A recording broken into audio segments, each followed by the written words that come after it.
The difference of squares is one of those special expansion patterns that you should be able to recognize by sight and then either expand or factorize without even having to show any working. Although I will show working for these examples and talk you through step by step what I'm doing and why I'm doing it. So we always start with our expansion.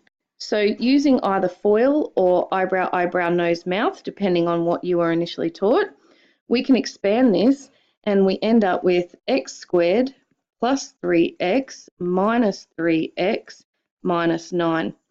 We simplify by collecting like terms and we're left with x squared minus 9. Now here is where you can hopefully start to see where this name difference of squares comes in.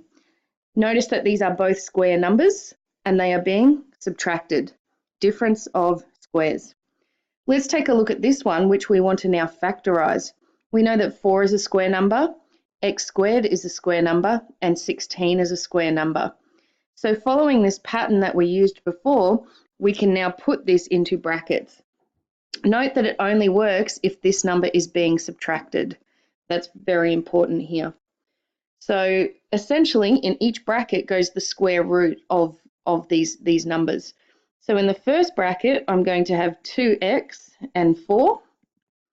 In the second bracket, I'll have another 2x and 4. But remember, what we're actually doing is we cancelled out these middle terms here.